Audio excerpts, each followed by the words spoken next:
Kabupaten Klaten.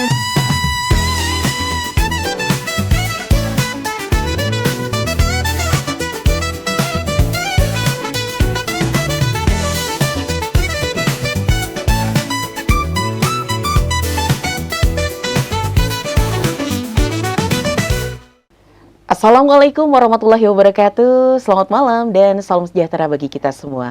Pendengar dan juga pemirsa, apa kabar Anda hari ini? Semoga dalam keadaan sehat walafiat dan seharian tadi aktivitasnya luar biasa ya. Padat merayap, semoga semuanya bermanfaat untuk kita semua dan untuk keluarga Klaten dan sekitarnya tentunya. Spesial malam hari ini Bincang Klaten Bersinar hadir untuk Anda yang bisa Anda simak di 91.6 FM RSPD Klaten dan juga YouTube RSPD FM Klaten. Dan malam hari ini sangat spesial. Sudah hadir di studio bersama Kepala Perwakilan Ombudsman Republik Indonesia Provinsi Jawa Tengah. Dan nanti kita akan mengambil tema mengenai penyelenggaraan pelayanan publik tentunya. Menarik sekali. Hadir di studio bersama Mbak Siti Farida SHMH. Beliau Kepala Perwakilan Ombudsman RI Provinsi Jawa Tengah. Dan sekaligus malam hari ini kita reunian nih sama Mbak Farida. Mbak Farida, selamat malam. Assalamualaikum. Selamat malam. Waalaikumsalam warahmatullahi wabarakatuh, Mbak Dia. Suaranya saya penggemar berat. Gitu ya? Sejak masih radio. Iya, gitu. Baik, Mbak Farida, apa kabarnya nih? Sehat pastinya? Alhamdulillah, sehat, baik. Dan bagaimana aktivitas hari ini? Ya, kami kebetulan hari ini bersamaan dengan acara pendampingan pelayanan publik. Baik. Untuk unit-unit yang ada di Klaten berlangsung di gedung Pemda Baik, kami. luar biasa sekali. Semoga semuanya bermanfaat. Insya Allah. Aktivitasnya. Amin, amin. Ya. Baik, Mbak Farida, sepertinya kurang abdol nih kalau belum menyapa pendengar dan juga pemirsa RSPD Klaten yang malam hari ini simak Bincang Klaten Bersinar. Silakan, Mbak Farida. Selamat malam pendengar dan pemirsa RPD Kabupaten Klaten. Ketemu lagi dan semoga kita semuanya semangat dan tentunya berbahagia. Baik, dan pastinya kita berbahagia sekali karena ini yang ditunggu-tunggu juga. Lama tidak muncul di RSPD Klaten ini, Mbak Farida ya. Betul, sudah biasanya kami ikut nonton yang konser di depan aja, tapi nggak masuk studionya. Baik, ya. Hari ini kita harus masuk ke studionya. Dan malam hari ini siap-siap nih pendengar RSPD Klaten untuk menyimak informasi mengenai penyelenggaraan pelayanan publik. Langsung saja Mbak Farida, sebenarnya untuk peran utama Ombudsman dalam mengawasi penyelenggaraan pelayanan publik, apa sih Mbak Farida? Silakan. Ya, jadi sebelum kita ke apa itu Ombudsman, kita bincang dulu sedikit deh tentang pelayanan publik. Sekali, ya. Jadi pelayanan publik itu adalah hal yang sangat penting dan mendasar, yaitu bagaimana negara atau pemerintah ini melayani warganya, melayani masyarakatnya untuk memenuhi kebutuhan-kebutuhan, terutama kebutuhan dasar dan kebutuhan-kebutuhan yang memungkinkan warga itu hidup lebih layak atau hidup bahagia.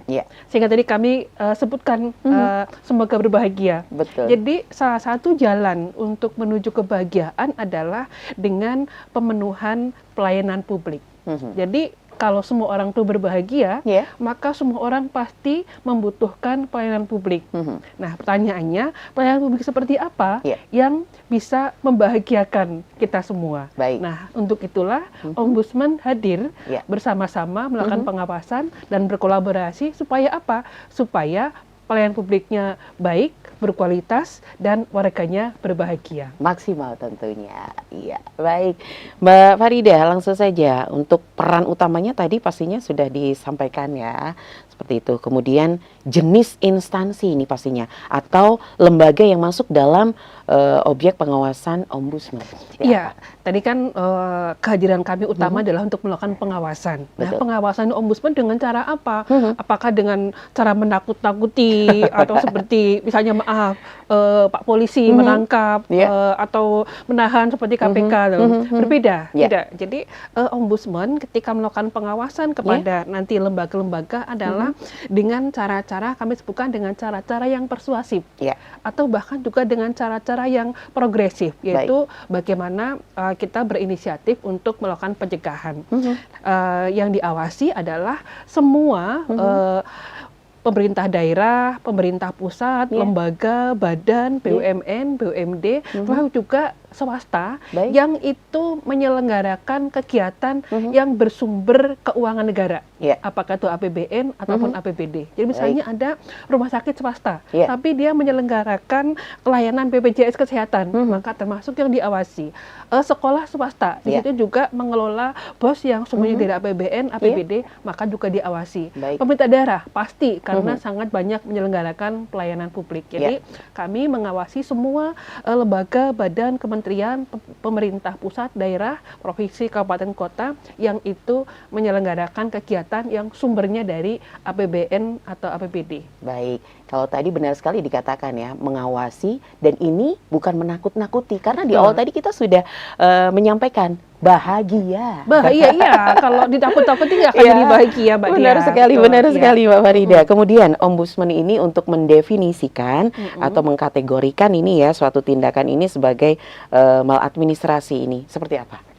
Ya, jadi tadi bahwa idealnya penyelenggaraan pelayanan publik itu kan yang membahagiakan. Betul. Maka layanannya harus prima. Nah, tapi kita juga sadar betul belum semua layanan itu prima. Nah, bagaimana yang tindakan yang diawasi yaitu ketika tidak prima. Misalnya apa? Prima itu kan sederhana, harusnya cepat.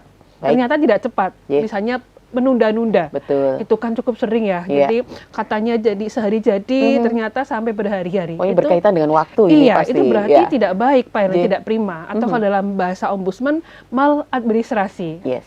Jadi sebuah pelayanan yang di situ ada maladministrasi atau perilaku yang buruk, itu akan menyebabkan kerugian bagi pihak yang dilayani.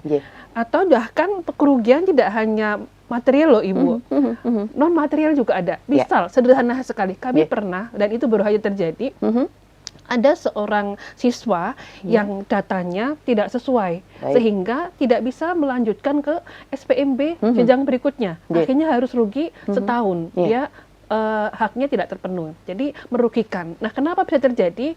Karena ada pengabaian hukum, tidak sadar atau bahkan lalai, atau bahkan ada juga yang melampaui kewenangan. Jadi pada intinya tindakan penyelenggara pelayanan, penyelenggara pemerintah, penyelenggara negara yang itu mengabaikan hukum, yang itu lalai, sewenang-wenang akan berpotensi menyebabkan maladministrasi, merugikan. Tadi penundaan berlarut, harusnya sudah selesai, atau bahkan mungkin ada yang juga kita sering mendengar adanya pungutan, masih cukup sering ya, itu hanya nggak boleh, tapi masih terjadi. Atau misalnya juga ada penyimpangan prosedur, ada banyak bentuknya, 12 bentuk maladministrasi. Baik.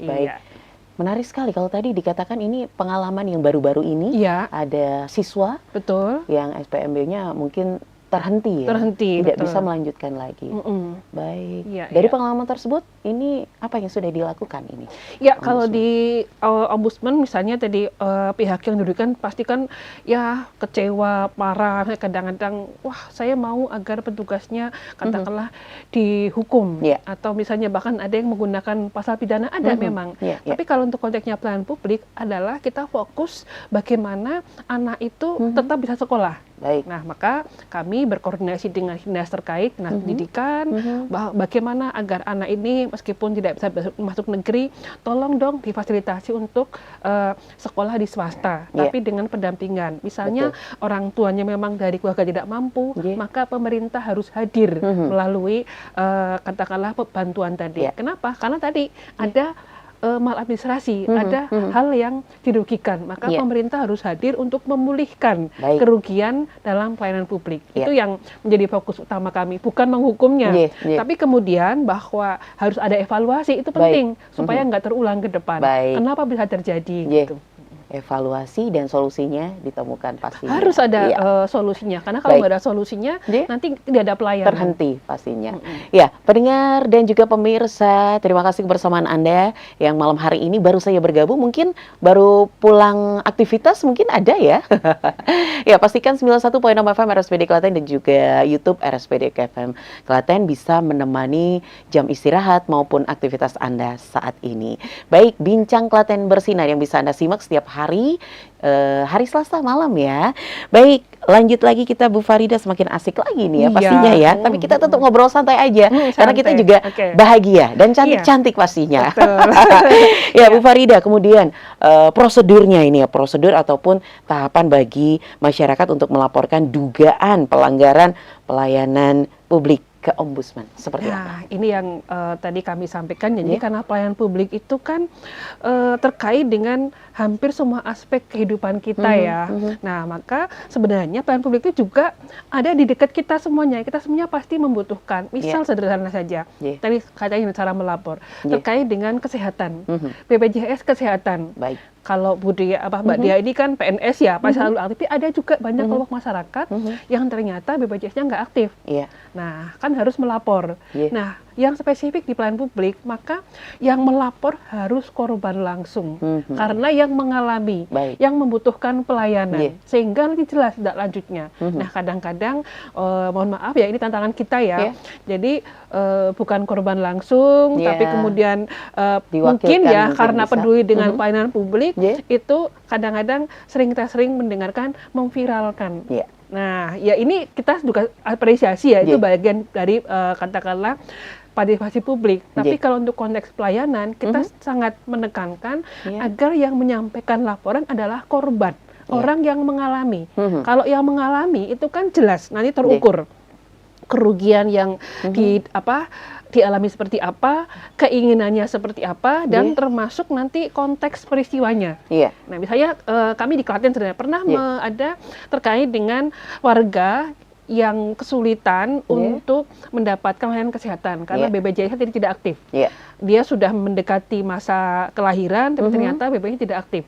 Nah, karena kebetulan langsung ketemu dengan kami, kami kan juga kadang on the spot datang ke unit layanan, langsung kita dampingi bahwa berarti ibu sekarang lapor, nanti kami akan lanjuti ke dinas kesehatan, dinas kesehatan nanti ke BPJS, kalau perlu data dengan kepala desa. Itu selesai dan selesai. Kenapa? Karena memang dibutuhkan adalah bisa mendapatkan layanan pada saat lahir. Tapi coba kita coba bandingkan ketika itu diviralkan.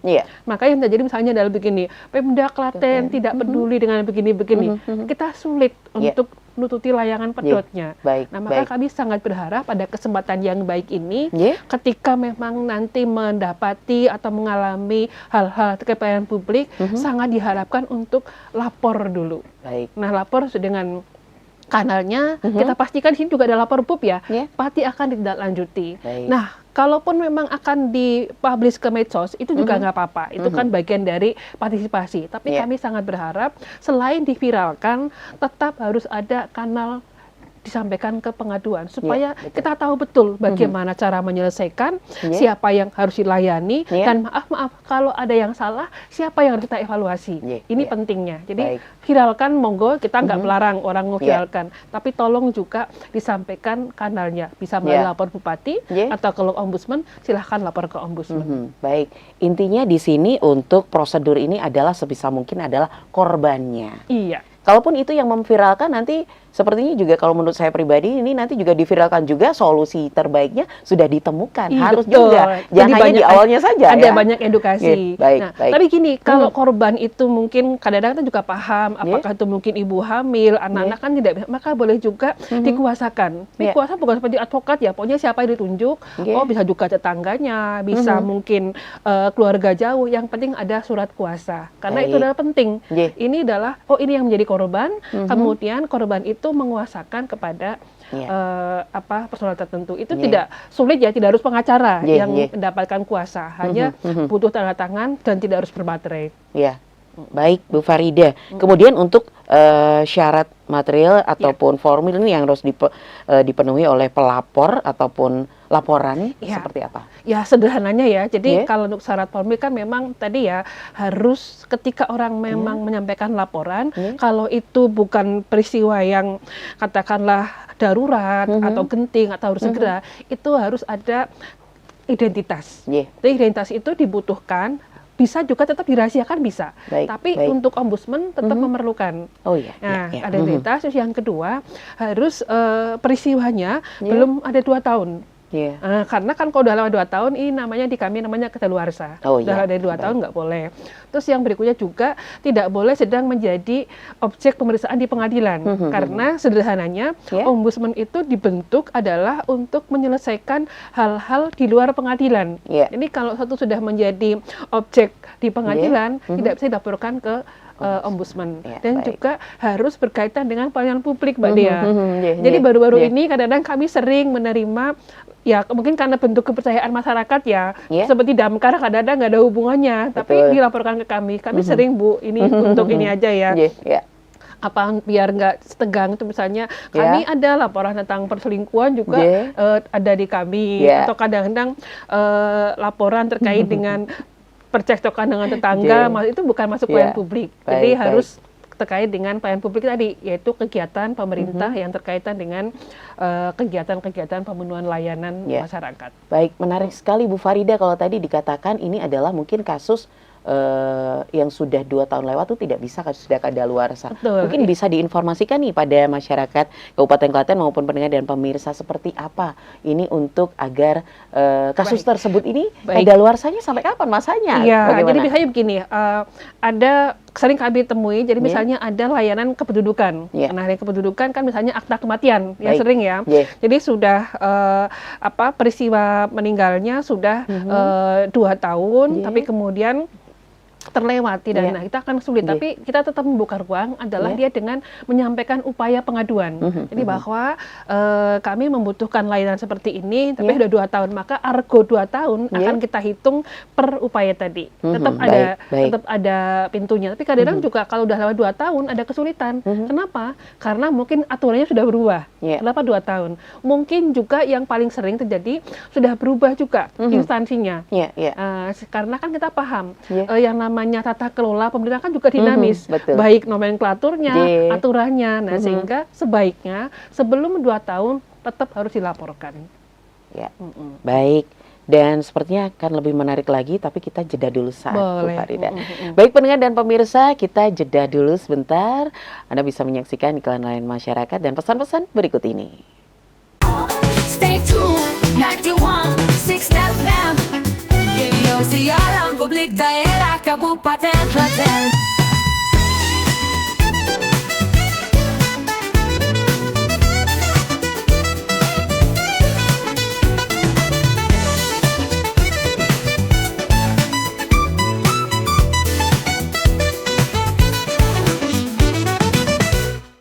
Campur sari, salah satu ciri khas harmoni Nusantara. Bisa Anda simak di jam 18 hingga 19 waktu Indonesia Barat dan jam 20 hingga 21 waktu Indonesia bagian Barat di program Campur Sari Nyamleng, hanya di radio kesayangan Anda. 91,6 FM Radio Siaran Publik Daerah Kabupaten Klaten.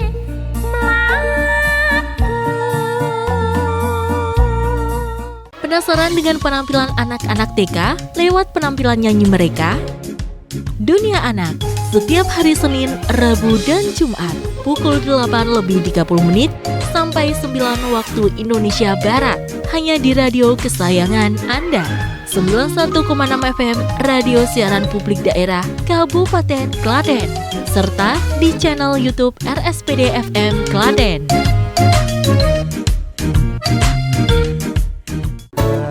Gerak harmonis sentuhan tradisi,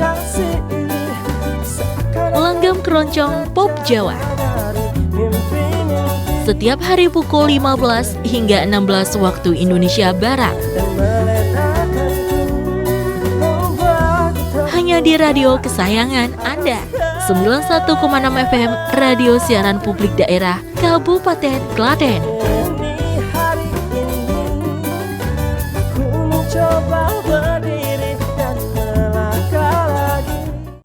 Bingung di tengah hari biar semangat kerja? Dengerin aja lantunan kendang bikin goyang. Serdadu, serba-serbi dendang dangdut. Setiap hari pukul 12 sampai 13 waktu Indonesia Barat, hanya di radio kesayangan Anda.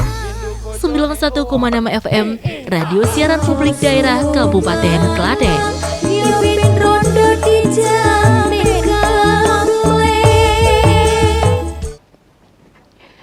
91.6 FM RSPD Klaten. Baik, selamat malam pendengar dan juga pemirsa. Anda yang baru saja bergabung terlambat ya, iya. Tapi nggak apa-apa, nanti Anda bisa klik lagi ya di YouTube-nya RSPD FM Klaten ya. Bincang Klaten bersinar yang bisa Anda simak setiap Selasa malam tentunya. Dan spesial sekali, masih setia, Anda masih setia bersama kami pun juga masih setia bersama Anda. Dalam talk show malam hari ini, tema yang sangat menarik sekali pendengar mengenai penyelenggaraan pelayanan publik tentunya. Bersama Ibu Siti Farida SHMH, Kepala Perwakilan Ombudsman RI Provinsi Jawa Tengah. Dan tadi sudah dikatakan untuk identitasnya ini seperti apa untuk pelapor. Nah, mungkin buat Anda yang baru saja bergabung ingin tahu kembali ini informasinya Bu Farida. Apakah identitas pelapor ini bisa dirahasiakan atau dilindungi jika melaporkan kasus yang sensitif? Bagaimana? Bisa banget. Itu salah satu kata kalau kami sebutkan keunggulan di ombudsman. Jadi adalah kami paham budaya masyarakat kita itu kalau ada yang lapor itu kadang-kadang dibully atau kadang-kadang mohon maaf ya diintimidasi. Sekaligus juga kami mau menghimbau dalam kesempatan yang sangat baik kepada seluruh penyelenggara pemerintah. Kalau ada yang masyarakat yang lapor itu jangan dan terpetik diserang balik. Justru harus berterima kasih. Jadi kami sebutkan banyak perusahaan-perusahaan swasta, banyak juga perusahaan-perusahaan luar negeri itu yang mereka secara khusus berbelanja, mengalokasikan anggarannya supaya ada yang mau melapor.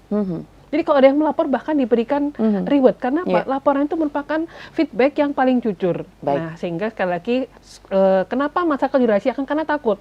Nah, maka kita juga berupaya supaya ketakutan ini diminimalisir. Tapi kalau memang sedemikian rupa harus dirahasiakan, terutama yang misalnya berkaitan dengan pungli. Kebanyakan kami banyak sekali menerima laporan terkait dengan pungli itu bisa dirahasiakan. Misalnya sekaligus kami sampaikan, ini mau tahu ajaran baru nih, tiba-tiba kok ada di sekolah negeri kok dimintain sumbangan yang ditentukan, itu nggak boleh. Atau tiba-tiba ada yang menjual buku, menjual LKS, menjual seragam, itu nggak boleh. Nah, rata-rata kan takut tuh, oh Bu, kalau nanti saya lapor anak saya nanti kalau bahasanya dicing atau dibully. Nah, bisa dirahasiakan. Kami sekarang sedang banyak menerima laporan dari orang tua murid yang di situ melaporkan tentang adanya sumbangan yang tidak sesuai, tentang terkait dengan kegiatan yang tidak sesuai di sekolah, dan banyak yang dirahasiakan. Tapi walaupun dirahasiakan, tetap di kami harus ada identitasnya tadi, karena untuk memastikan bahwa ini adalah korban. Betul. Gitu. Nah, jadi sekali lagi, termasuk juga misalnya mungkin jalan rusak, itu juga banyak yang minta dirahasiakan. Atau kadang ini juga agak-agak seksi ya di di Klaten, tentunya di Klaten nggak ada, terkait dengan sampah. Itu banyak, tapi untungnya Klaten nggak lapor ke ombudsman dari tempat lain. Jadi melapor ke kami dengan identitas dirahasiakan. Atau misalnya ada juga pelayanan di sebuah unit di Dukcapil, ini sekarang kami sedang bukan di Klaten, itu yang tidak baik karena dia takut dia merahasiakan. Tapi nanti kami tahu dari kronologisnya, oh berarti seperti ini. Jadi intinya adalah yang nggak dapat dirahasiakan itu kalau berkaitan dengan administrasi. Misal begini, BPJS saya tidak aktif, kan nggak bisa dirahasiakan karena harus nanti melihat data NIK. Tapi selain itu bisa dirahasiakan. Baik, menarik sekali. Sama seperti yang sudah dikatakan Mbak Farida tadi, ini di tahun ajaran baru ini sepertinya memang banyak sekali wali ataupun orang tua yang ingin memberikan informasi atau pertanyaan atau melaporkan, tapi takutnya yang di identitas tadi. Iya, berarti boleh diarahkan ke ombudsman nanti. Kalau di kami, apalagi kami memang ada komitmen dengan seluruh kepala dinas di Jawa Tengah dan juga bersama dengan KPK untuk tidak memberikan toleransi sedikit pun terkait dengan pungutan liar. Jadi karena pungutan liar itu orang kadang mengatakan, lah kan cuma segitu. Kemarin baru aja kami di sebuah kabupaten, Bu kami itu ikhlas kok, kami itu rela, cuma hanya sekian ribu. Bukan soal nominal, jumlahnya, tapi ini soal aturan. Jadi kalau kita sudah melanggar aturan-aturan yang jelas, itu kita juga akan cenderung mengabaikan aturan-aturan lainnya. Apalagi yang abu-abu, yang jelas aja ditabrak. Nah itu, jadi kenapa kami sangat mengharapkan nanti semua pemirsa dalam hal takut untuk melapor ke dinas atau ke yang lain, silahkan lapor ke ombudsman, terutama untuk hal-hal terkait dengan pungli maupun terkait dengan kerusakan infrastruktur, maupun juga termasuk misalnya ini Budi hati-hati perilaku penyelenggara pelayanan. Jadi ada yang jutek, dilaporin ke kami.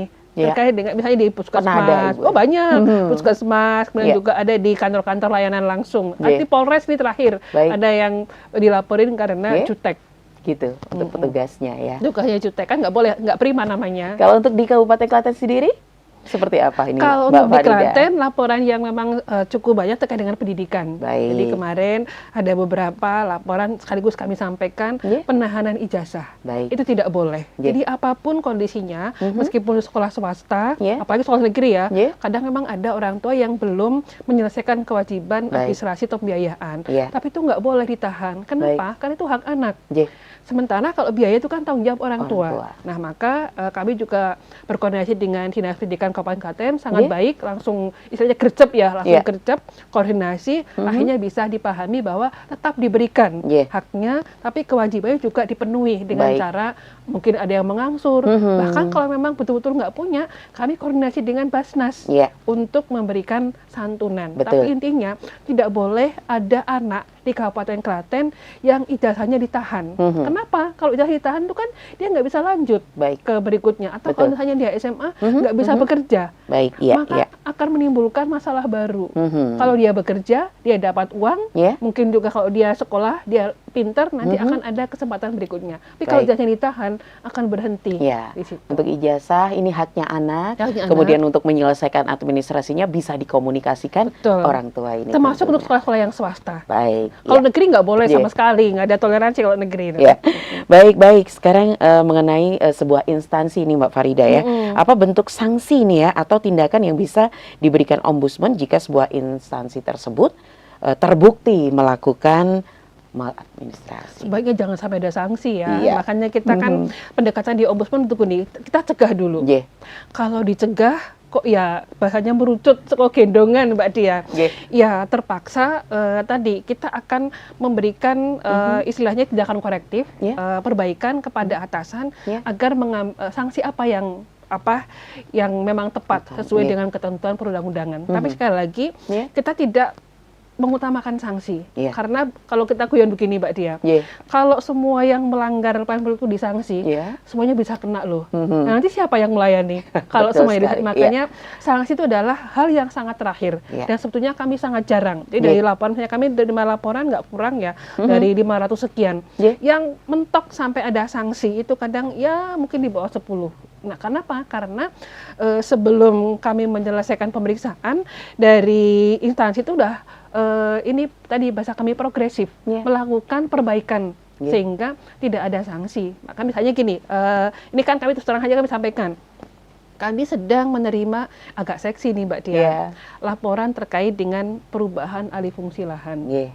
Sedang kami sedang kami periksa. Nah makanya ini sangat mungkin kalau nggak selesai ya nanti akan ada bahasa kami tindakan korektif. Tapi kan ini bukan semata-mata soal individu, ini ada soal regulasi. Yeah. Maka yang dibutuhkan adalah koordinasi lintas sektor. Yeah. Sehingga harapan kami karena masanya juga lintas sektor kan nggak bisa yang disanksi hanya perorangan. Jadi Yeah. sekali lagi saya mau sebutkan sebetulnya bahwa sanksi individu itu tidak selalu Ya. menjadi solusi. Walaupun kadang itu harapan utama. Jadi kalau melapor ke ombudsman, tolong disanksi 1, 2, 3. Nah ya kami lakukan yang namanya mediasi ataupun konsiliasi. Bapak, Ibu, kalau ini nanti disanksi misalnya, Ya. apakah selesai masalahnya? Terus yang kedua, ya kita juga kadang berdekatan dari hati ke hati. Bapak Ibu juga punya keluarga, ini juga punya keluarga. Bagaimana kalau itu juga terjadi pada panjenengan? Nah ini yang sering kami sebutkan, kenapa penting kita langsung ngomong dengan korban. Nggih. Nah beda Mbak Dea, kalau kita viral, kita kan nggak mungkin ngomong sama netizen. Nah ini kata kuncinya sekarang. Yeah. Jadi kalau di pelayanan publik, kata kuncinya adalah dengan citizen, warga negara, bukan semata-mata dengan netizen. Ya. Ya, sehingga harapan kami kalau di soal pelayanan publik, mari kita berbicara sebagai warga negara dengan pemerintah. Insya Allah akan ada jalan keluarnya dengan ombudsman sebagai pihak yang di tengah-tengah. Baik, ya menarik sekali Mbak Farida. Kemudian untuk kekuatan hukumnya ini dari rekomendasi yang dikeluarkan oleh ombudsman terhadap instansi yang dilaporkan.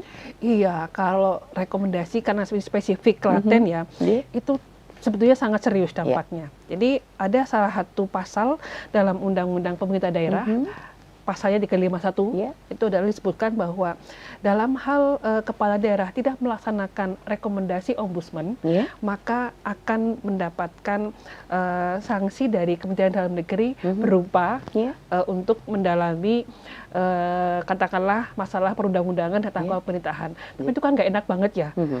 Ini terus terang di ombudsman belum pernah diterapkan. Kenapa? Karena kami selalu tadi mencoba mencari penyelesaian. Nah, kenapa kepala daerah? Karena kepala daerah adalah penanggung jawab dari pelayanan publik. Nah, maka supaya tidak terjadi sanksi itu, maka sederhana. Kalau ada laporan ke ombudsman, ayo kita selesaikan. Jadi supaya jangan sampai ada sanksi. Mungkin dulu pernah ya mendengar kasus Bupati Indramayu diberikan sanksi oleh Kemendagri. Itu adalah bagian-bagian yang diawasi oleh ombudsman. Tapi kebetulan ketika itu datang dari Kemendagri, bukan dari ombudsman. Tapi juga sama. Kalau sebetulnya ombudsman bisa melakukan itu kepada kepala daerah yang belum melaksanakan rekomendasi ombudsman. Tapi kita menjaga marwah. Bagaimanapun kepala daerah itu dipilih oleh rakyat secara langsung. Sehingga kalaupun ada peristiwa-peristiwa tidak serta-merta, ini kan bukan soal pidana. Kalau pidana kan langsung OTT misalnya. Tapi kalau di ombudsman sekali lagi kita lebih mengedepankan penyelesaian. Makanya kalau nggak mau berurusan dengan KPK, harus diselesaikan masalah-masalah dengan ombudsman. Karena hampir semua OTT KPK yang ada di Jawa Tengah, 4 orang itu Ibu, semuanya pernah punya masalah dengan ombudsman. Ya, baik. Kemudian karena sepertinya ini sangat terbatas sekali waktu kita ya, Mbak Farida ya. Jika instansi pemerintah tersebut ini mengabaikan atau tidak menjalankan rekomendasi dari ombudsman ini, apa yang akan terjadi? Ya, tadi kalau kepala daerah terkait dengan layanan di pemerintah daerah, maka kita berikan waktu yang cukup untuk rekomendasi. Kalau sampai tetap tidak dilaksanakan, maka ombudsman akan berkoordinasi dengan pemerintah dalam negeri, mungkin bagian Otoda, untuk tadi melaksanakan bahasanya apa ya, tadi mungkin di situ pembinaan. Tapi semoga tidak terjadi, karena sebelum itu terjadi sudah ada penyelesaian. Nah, kemudian kalau terkait dengan instansi misalnya kementerian ataupun lembaga, maka tetap kami akan sampaikan kepada Presiden dan juga DPR. Akan jadi atensi Presiden, atau kalau DPR itu juga kadang-kadang dipublikasikan. Bahwa misalnya Kementerian A tidak melaksanakan rekomendasi ombudsman. Kadang-kadang kita pernah juga mungkin sempat viral terkait dengan tunjangan dosen. Itu juga sempat tapi di ombudsman pusat. Oke, baik. Pastinya ini ombudsman ini ada kerjasama atau sinergi nih ya dengan instansi pemerintah untuk mencegah agar tidak terjadi maladministrasi ini. Seperti apa bentuk justru ini yang sedang kita kedepankan ya, karena kan kalau kita terus-menerus menerima mengandalkan laporan itu kan kayak tadi itu Mbak Dia, seperti polisi yang menunggu ada pelanggaran. Makanya kita sekarang progresif. Kita bekerja sama misalnya hari ini kami dengan pemerintah daerah Kabupaten Klaten melakukan pendampingan hal-hal terkait dengan standar pelayanan, apa itu maladministrasi, bagaimana mengelola pengaduan, supaya apa? Supaya masalah pelayanan publik itu harapannya selesai di instansi tanpa harus melapor ke ombudsman. Kalaupun lapor ke ombudsman sudah ada komitmen untuk mempercepat penyelesaian. Sehingga kenapa ini penting? Karena kalau masyarakat itu lapor dan tidak ada penyelesaian, mereka akan semakin kecewa. Kalau semakin kecewa, kita sulit Mbak Dia, kalau yang kecewa itu satu orang mungkin dia mikir-mikir, tapi kalau dia satu orang kemudian dapat teman lagi, maka akhirnya tadi yang sering kita sebutkan dengan kecewaan masyarakat atau kecewaan publik. Sekali lagi kita harus optimalkan penyelesaian pelayanan publik itu supaya supaya publik ataupun masyarakat tidak semakin kecewa. Baik Mbak Farida, pastinya ini ombudsman ada upaya-upaya ini yang dilakukan ya untuk mengedukasi masyarakat, juga pendengar dan juga pemirsa ini agar lebih berani dan paham tentunya cara melaporkan pelayanan publik yang buruk. Upayanya yang sudah dilakukan ini yang paling sederhana adalah kita seperti ini. Kita banyak kolaborasi dengan media-media baik cetak maupun online. Kami juga namanya ada yang jejaring konco ombudsman. Jadi kami dengan masyarakat sering berkumpul. Ini loh cara melapor ke ombudsman. Kemudian juga selain dengan jejaring masyarakat, kami juga intens mengupload, mengunggah di media sosial kami. Yeah. Jadi silakan nanti langsung saja Yeah. klik Ombudsman Jateng, baik itu di Instagram, Yeah. ataupun di TikTok, ataupun Yeah. di Facebook. Supaya apa? Supaya kita terbiasa transparan dan juga terbiasa menyampaikan hal-hal sesuai dengan jalurnya. Yeah. Nah, supaya apa? Supaya juga cepat Yeah. penyelesaiannya. Jadi Baik. kami mengharapkan seperti itu. Tapi selain itu, kami juga ada yang namanya focal point. Focal point itu adalah kerjasama intensif antara Yeah. ombudsman dengan instansi Yeah. untuk berkomitmen bahasa kami mempercepat pengaduan. Kami Yeah. kadang datang on the spot. Misalnya Yeah. di Klaten kami ke MPP, Yeah. maka langsung kami membuka gerai pengaduan, masyarakat langsung datang ke situ, kita Yeah. langsung tahu masalahnya. Yeah. Kemudian instansinya juga langsung ada, oh ini loh masalah pelayanan, tolong diselesaikan. Jadi sangat cepat Baik. penyelesaiannya. Dan sama juga seperti yang kita lakukan malam hari ini ya Mbak Betul. Farida ya. Jadi kita intinya kami Yeah. harus betul-betul sering menyapa masyarakat. Jadi kalau kami Baik. guyon dan teman-teman, Yeah. "Oh, ini ada di mana?" Saya jatahnya memang di akar rumput. Yeah. Tidak banyak, kalau yang di atas biar diurus sama para dewa. Yeah, Kami baik. banyak di akar rumput. Baik, menarik sekali ini pastinya pendengar setia RSPD Klaten dan juga pemirsa dan juga konco ombudsman. Konco betul ya ombudsman, Mbak Farida betul. ya. Jadi boleh mendaftar sebagai konco ombudsman. Baik, banyak sekali upaya-upaya yang sudah dilakukan ombudsman untuk lebih mendekatkan kepada masyarakat tentunya. Mbak Farida, sebelum kita akhiri, pastinya ada closing statement yang akan disampaikan malam hari ini. Silakan. Ya, tadi kembali di awal saya, kalau Yeah. saya awal sampai akhir. Yeah.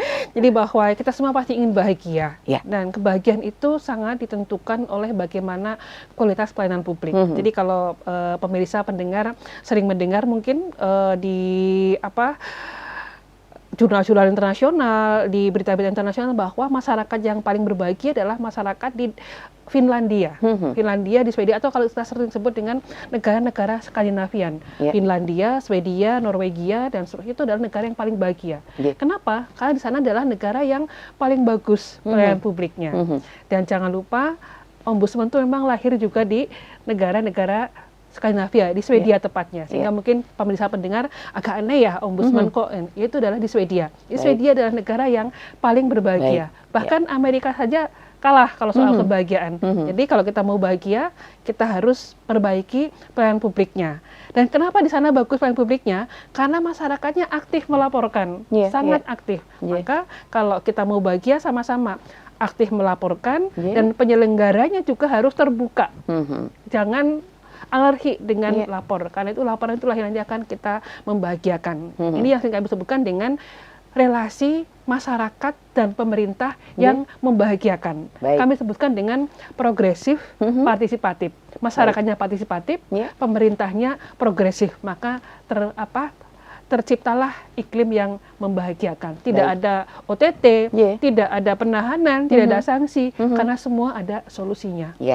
Baik, semoga Indonesia khususnya di Kabupaten Klaten ini juga seperti negara-negara lain yang pastinya juga bahagia.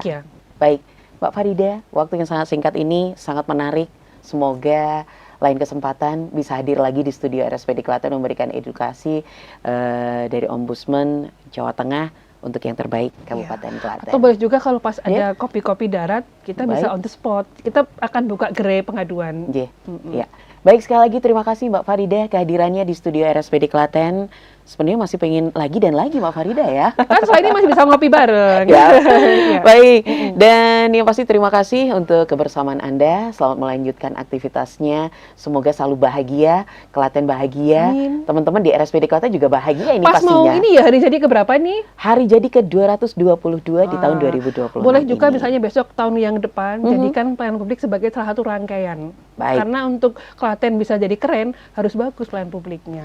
Kita catat pastinya. Terima kasih Mbak Farida, matur sembah nuwun, semoga selalu sehat dan bahagia. Amin, semoga semua makhluk berbahagia. Baik, pendengar si RSPD Klaten, demikian untuk Bincang Klaten Bersinar malam hari ini bersama Ibu Siti Farida SHMH, Kepala Perwakilan Ombudsman RI Provinsi Jawa Tengah. Semoga apa yang sudah beliau sampaikan bermanfaat dan tentunya sangat menambah informasi untuk kita semua. Selamat melanjutkan aktivitas, selamat beristirahat, semoga Anda bahagia dan dilancarkan rezekinya. Terima kasih kebersamaan Anda. Saya Dea, wassalamualaikum warahmatullahi wabarakatuh. Waalaikumsalam warahmatullahi wabarakatuh. Stay tuned, 91.6 FM. Give your siaran publik daerah Kabupaten Klaten.